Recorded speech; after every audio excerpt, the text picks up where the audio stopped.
Assalamualaikum warahmatullahi wabarakatuh. Perkenalkan, nama saya Muhammad Nafisal Jufri dengan NIM 11 2023 15328. Pada kesempatan kali ini saya akan mempresentasikan hasil UAS mata kuliah pemrograman sisi server saya yang berupa Project Simple Learning Management System atau kita biasa menyebutnya Simple LMS.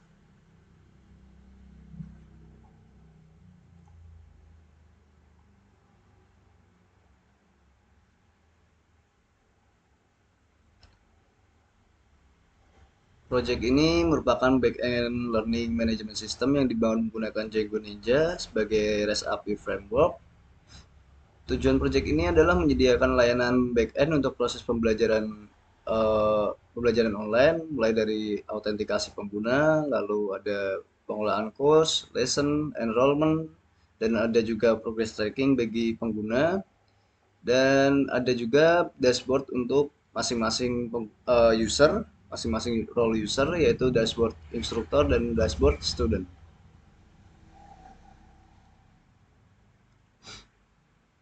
Selain fitur dasar, saya juga mengimplementasikan beberapa fitur tambahan seperti JWT Authentication, ada Role Based Access Control, yaitu admin, instruktur, dan student, ada CRUD biasa, lalu ada dashboard untuk student dan instruktur, ada Redis Cache untuk menyimpan history, RabbitMQ dan Celery untuk monitoring task, dan ada Flower untuk menampilkan monitoring tersebut, dan juga ada Docker Compose Deployment, Swagger API Documentation, Postman Collection untuk testing endpoint, lalu ada Automate Testing, dan Seed Demo Command.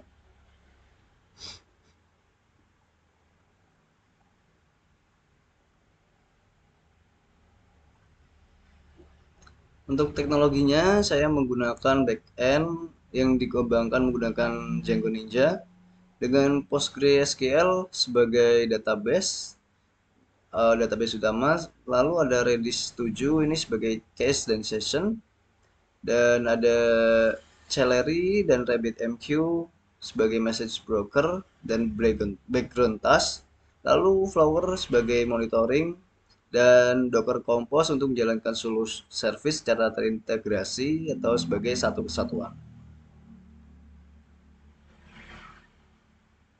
Lalu berikut ini adalah arsitektur sederhana dari project milik saya.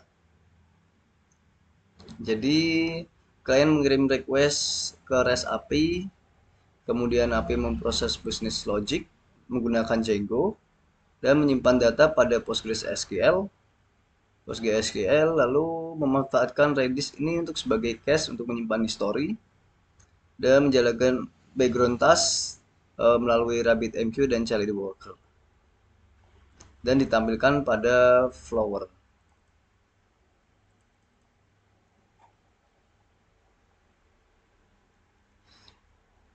Selanjutnya di sini saya akan mendemonstrasikan Swagger API milik saya. Untuk pertama kita coba melakukan registrasi. Kita coba sebagai instruktur terlebih dahulu.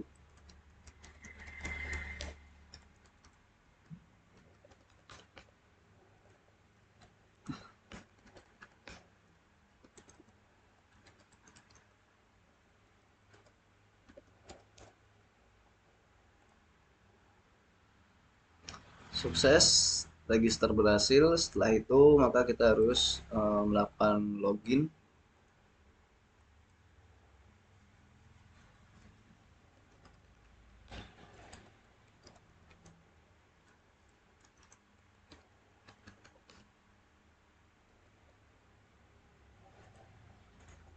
Setelah login berhasil, maka sistem akan menghasilkan sebuah akses token berbasis JWT, dan ini tokennya digunakan untuk melakukan autentikasi.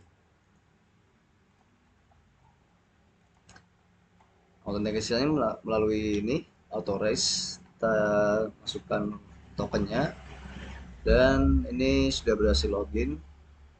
Selanjutnya kita memakai role instruktur, maka kita bisa membuat course baru. Kita coba isi pemrograman.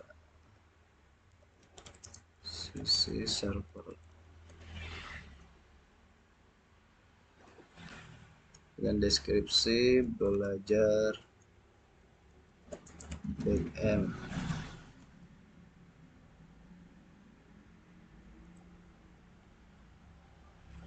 Sukses atau berhasil dibuat. Selanjutnya kita bisa menampilkan daftar course yang ada di sini. Endpoint ini mendukung beberapa fitur tambahan, yaitu ada searching, ada sorting, dan pagination. Kita coba mencari berdasarkan server dengan sorting dari judul. Nah, maka di sini akan muncul course yang baru saja dibuat, pemrograman server.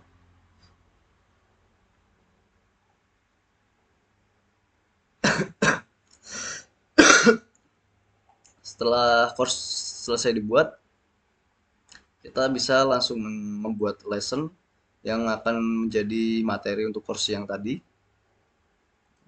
Kita coba buat. Untuk course ID kita ambil ini ID yang sudah dibuat tadi, yaitu 7. Maka di sini 7.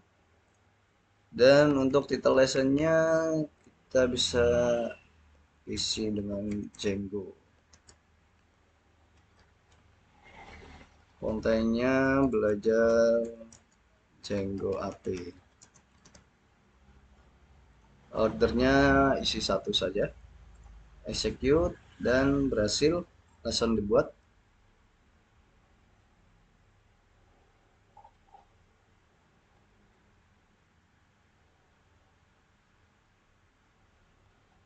Setelah itu kita bisa melakukan enrollment, tapi kita harus mengganti dulu role kita sebagai student. Kita bisa membuat dulu akunnya.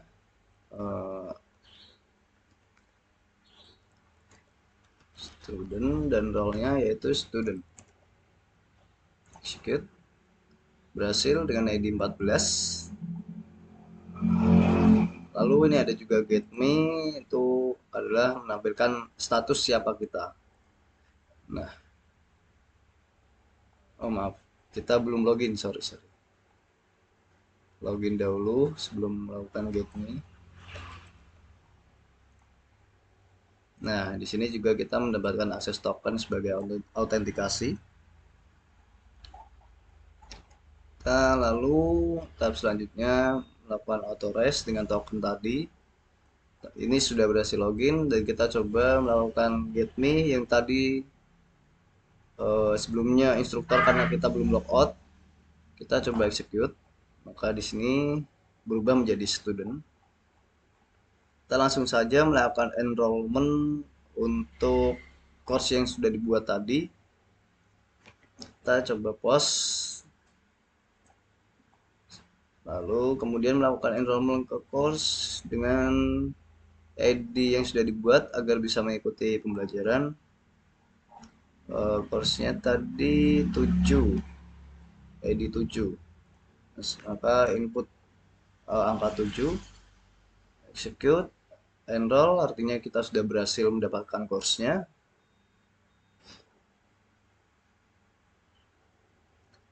Kita bisa melihat apa saja course yang kita ambil. Kita cuma mengambil pemrograman sisi server.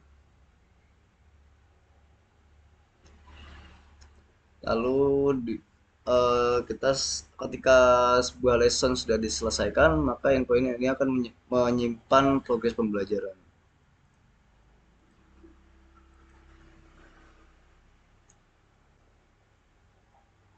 Enrollment ID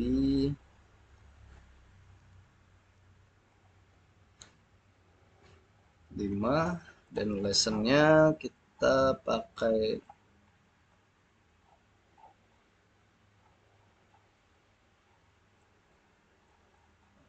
lesson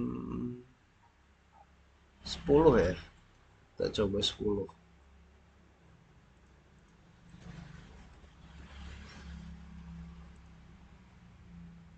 Sukses atau komplit artinya sudah selesai. Sebelum data disimpan, sistem akan melakukan validasi untuk memastikan lesson memang berasal dari course yang sedang diikuti.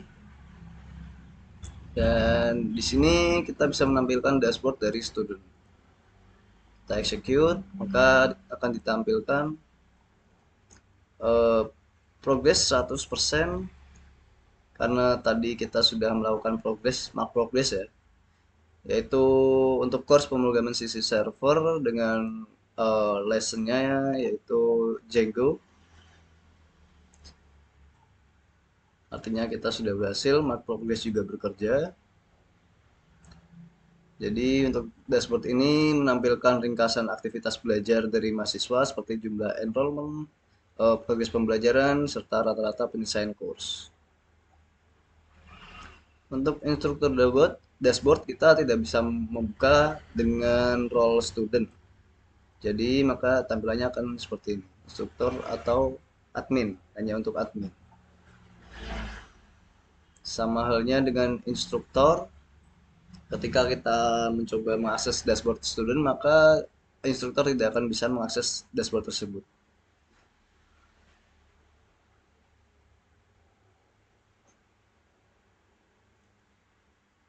Lalu kita coba ke instruktur, login ke instruktur.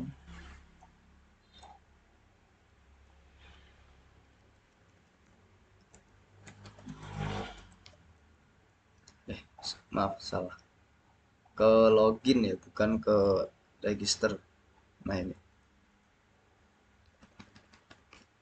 instruktur. Execute, kita mendapatkan akses token untuk login, copy saja. Lalu di authorize juga, authorize, kita sudah berhasil login.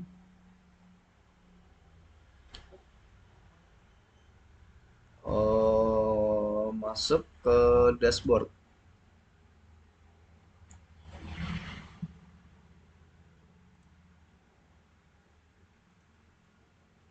Berikut adalah dashboard dari instruktur yang berisi tampilan statistik course yang dimiliki, ada jumlah lesson, jumlah student, lalu ada completion completion rate yang sudah berhasil diselesaikan 100%.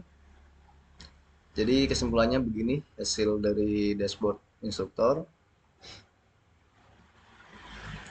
Lalu ada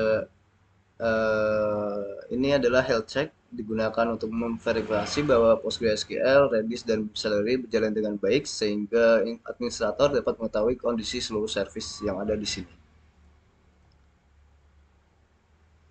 Statusnya oke semua, yang artinya memang uh, berjalan dengan baik. Apabila kita coba dengan request URL di sini, maka tampilannya akan sama dengan body JSON tadi.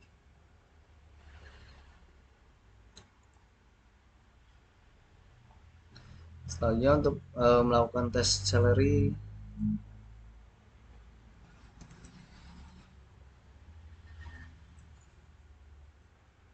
kita sudah login ke RabbitMQ. Untuk Celery bisa kita tes ini tes trigger test ini untuk memverifikasi bahwa Celery bekerja dengan baik. Kita coba execute. Sorry. Karena menampilkan hasil body yaitu admin only, maka kita harus login menggunakan admin.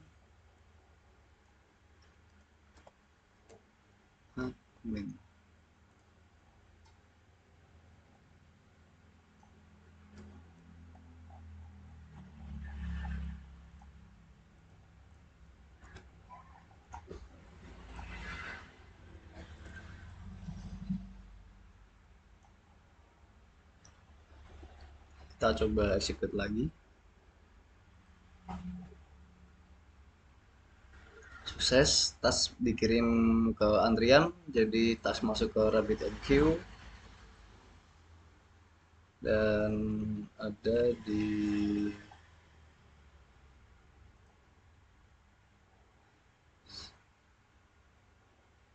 ini Ini tas yang baru kita kirim tadi sudah berhasil masuk ke Flower.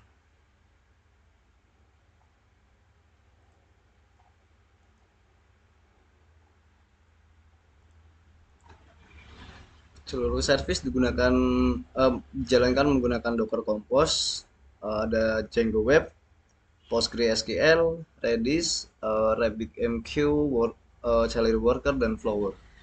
Kita bisa cek bahwa kalau berjalan, kita cek melalui Docker Compose PS. Celery Worker,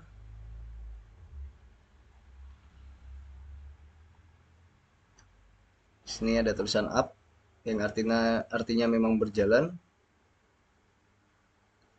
Dengan demikian, seluruh fitur utama telah berhasil didemonstrasikan, mulai dari autentikasi, pengolahan course, eh, lalu lesson, enrollment, progress tracking, dashboard analytic, health check, hingga background task menggunakan Celery.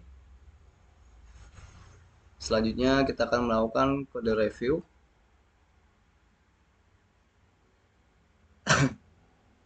Di sini foldernya terbagi menjadi 4 folder, 5 folder. Yang pertama config, lalu LMS, image untuk gambar foto dari dokumentasi, lalu Postman untuk melakukan testing endpoint.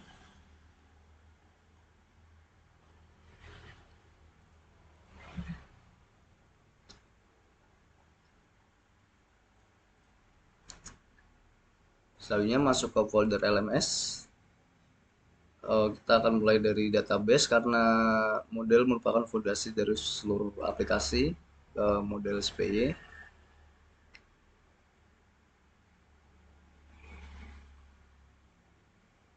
Model user menyimpan informasi pengguna eh, beserta role yang digunakan dalam role based access control, yaitu admin, instruktur, dan juga student.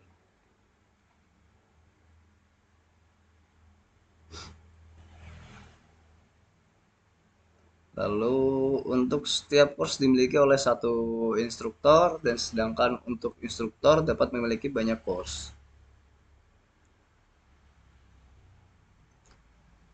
Untuk lesson sendiri, setiap course terdiri dari beberapa lesson yang berisi materi pembelajaran.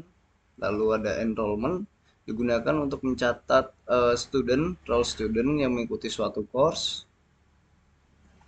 Ada model progress, digunakan untuk mencatat lesson yang telah diselesaikan oleh student. Dengan struktur ini, hubungan antar data menjadi jelas sehingga progress tracking pembelajaran dapat dilakukan dengan baik. Selanjutnya ke permission.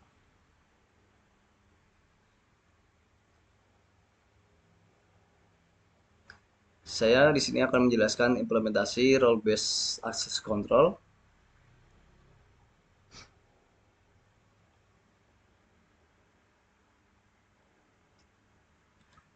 Pada project ini terdapat 3 role utama, yaitu admin, instruktur, dan student. Jadi permission dipisahkan dalam beberapa helper sehingga setiap endpoint cukup memanggil fungsi permission yang sesuai. Cara ini membuat kode lebih mudah dipelihara dan menghindari penulisan variabel yang berulang atau looping.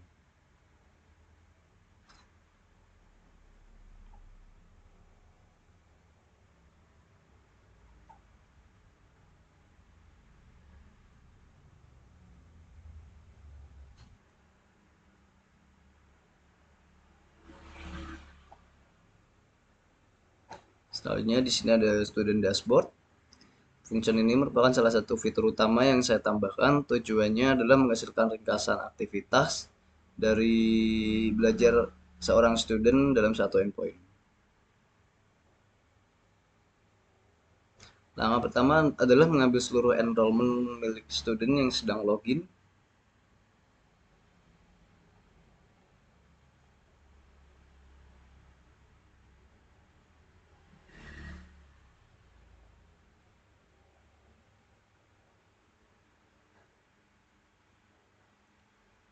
Di sini saya menggunakan select relate agar data course ikut diambil dalam satu query. Teknik ini mengurangi jumlah query ke database sehingga performa menjadi lebih baik. Lalu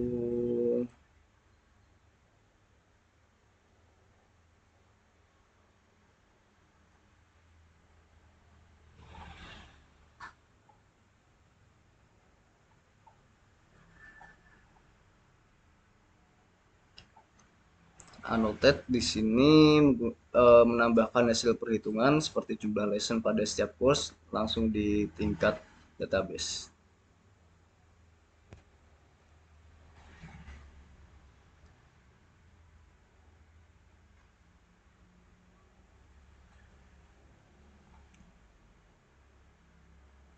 Di sini adalah progress objeknya.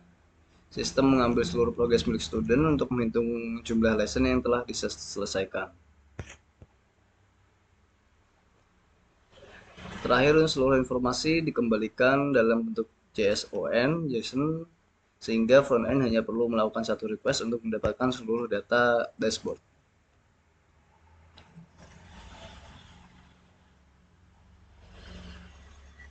Selanjutnya ada di instruktur dashboard. Pada bagian awal dilakukan pengecekan role admin dapat melihat seluruh course, sedangkan instruktur hanya dapat melihat course miliknya sendiri.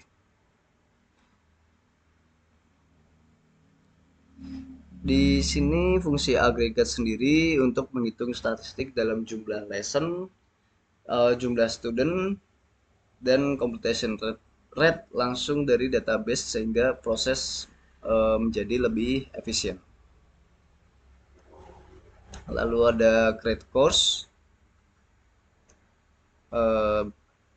Ini ada juga role validation. Sebelum course dibuat, jadi sistem melakukan validasi role sehingga hanya instruktur atau admin yang dapat membuat course baru.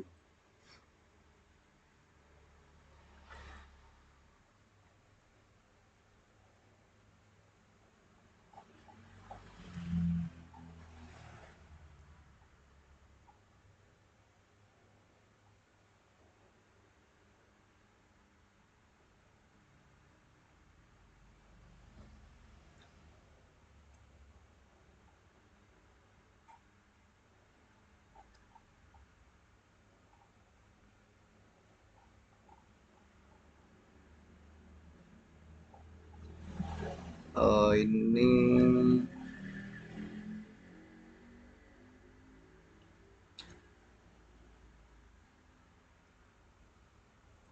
di bagian complete progress ini digunakan ketika student menyelesaikan sebuah lesson.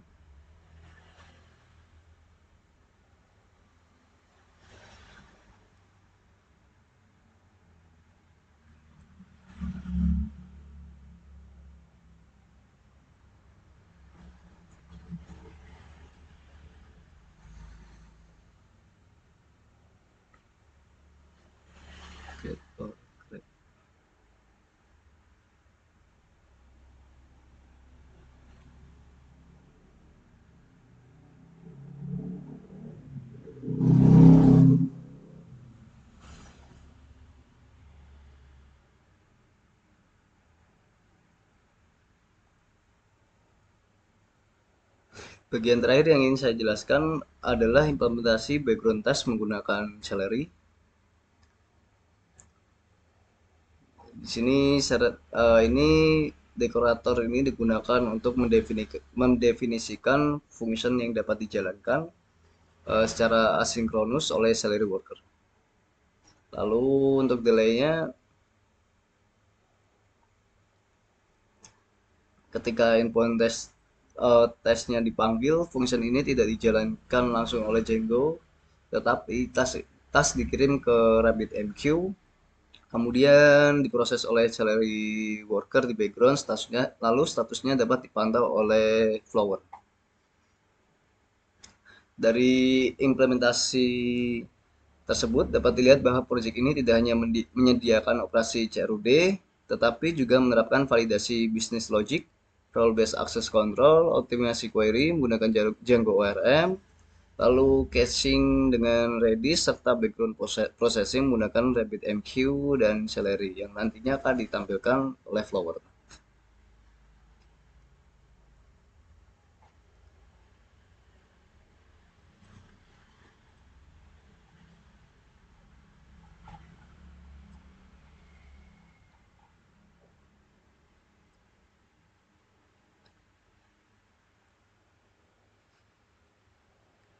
Setelah melihat implementasi kode yang tadi, selanjutnya saya akan menjelaskan arsitektur sistem secara keseluruhan agar lebih mudah dipahami bagaimana setiap komponen saling berinteraksi.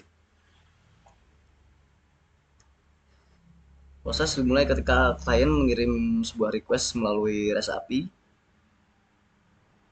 Lalu request tersebut diterima oleh Django Ninja sebagai REST API framework, dan pada tahap ini request akan diproses termasuk validasi data, autentikasi JWT, dan pengecekan permission berdasarkan role based access control. Setelah request lolos oleh validasi, aplikasi akan berinteraksi dengan PostgreSQL yang menyimpan berbagai data menggunakan Django ORM untuk melakukan operasi CRUD sesuai endpoint yang telah dipanggil. Untuk di sini Redis ini dimanfaatkan sebagai cache seperti popular course, lalu course detail. Dengan cache, request berikutnya tidak selalu mengambil data dari database sehingga respon menjadi lebih cepat. Ketika data course berubah, cache akan dihapus agar data ditampilkan tetap baru.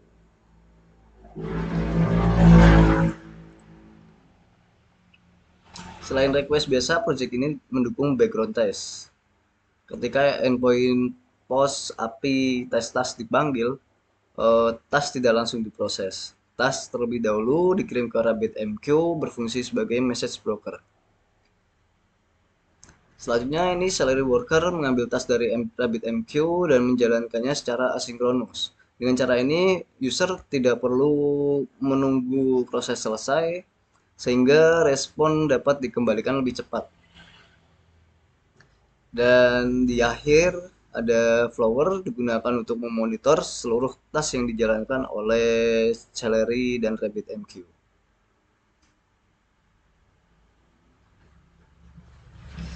Untuk task yang telah berhasil dijalankan atau dieksekusi yang bisa dilihat oleh administrator saja.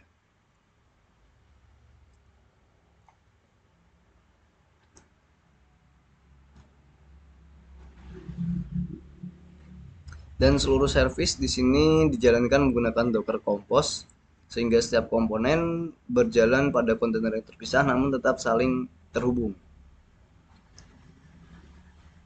Dengan adanya Docker Compose ini, proses deployment akan menjadi lebih sederhana karena seluruh service dapat dijalankan menggunakan hanya satu perintah saja. Jadi, sebagai contoh, ketika student membuka dashboard, request pertama kali dikirim dari klien menuju REST API. Selanjutnya API kemudian dilakukan autentikasi JWT dan validasi role. Setelah itu Django ORM mengambil data dari PostgreSQL, lalu jika data tersedia di Redis maka sistem dapat langsung menggunakan cache sehingga respon menjadi lebih cepat. Setelah seluruh data diproses, backend mengirim respons dalam format JSON ke klien. Sedangkan untuk proses asinkronus seperti test task, request tidak diproses langsung oleh Django tetapi dikirim ke RabbitMQ. Dijalankan oleh Celery Worker, kemudian statusnya dipantau menggunakan Flower. Dengan arsitektur seperti ini, backend tidak hanya mampu menjalankan operasi CRUD, tetapi juga mendukung keamanan menggunakan CWT dan RBAC, optimasi performa menggunakan Redis, serta background processing menggunakan RabbitMQ dan Celery.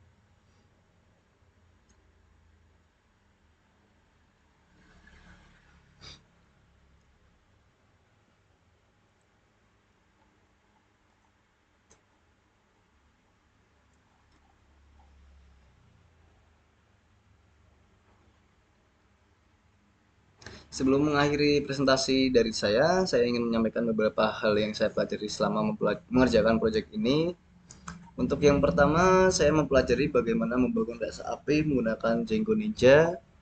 Saya belajar merancang endpoint, melakukan validasi request, mengelola bisnis logic, serta menghasilkan respons JSON yang terstruktur sehingga dapat digunakan oleh front end. Saya juga mempelajari implementasi JWT, authentication dan role based access control sehingga setiap endpoint dapat diakses sesuai hak masing-masing role, yaitu admin, instruktur, dan student. Pada sisi database,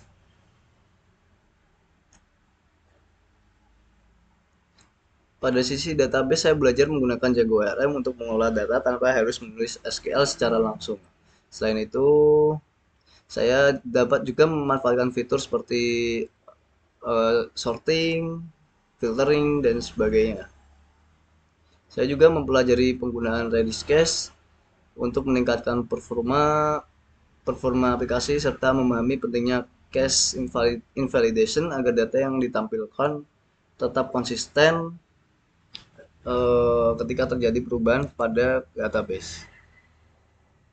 Salah satu pengalaman baru bagi saya adalah mengintegrasikan RabbitMQ, Celery, dan Flower. Selain itu, saya juga belajar menggunakan Docker Compose, menjalankan beberapa service secara bersamaan seperti Django, PostgreSQL, Redis, RabbitMQ, Celery Worker, dan Flower. Terakhir, saya belajar pentingnya dokumentasi dalam pengembangan perangkat lunak. Jadi, karena itu, proyek ini dilengkapi oleh README, Swagger Documentation, Postman Collection, dan Final Project Repo agar lebih mudah dipahami dan diuji. Dari proyek ini, saya menyadari bahwa membangun backend tidak hanya membuat endpoint CRUD, tetapi juga memperhatikan keamanan, performa, monitoring, dokumentasi, struktur kode agar aplikasi lebih mudah dipelihara dan dikembangkan. Jadi jika proyek ini apabila dilanjutkan lebih lanjut, saya berencana menambahkan fitur notifikasi email menggunakan Celery, sistem quiz pada setiap lesson dan course, lalu nanti bisa diberikan sebuah sertifikat apabila menyelesaikan sebuah course, dan dashboard yang lebih interaktif menggunakan visualisasi data dengan misalnya menggunakan front end framework React ya, agar lebih interaktif lagi.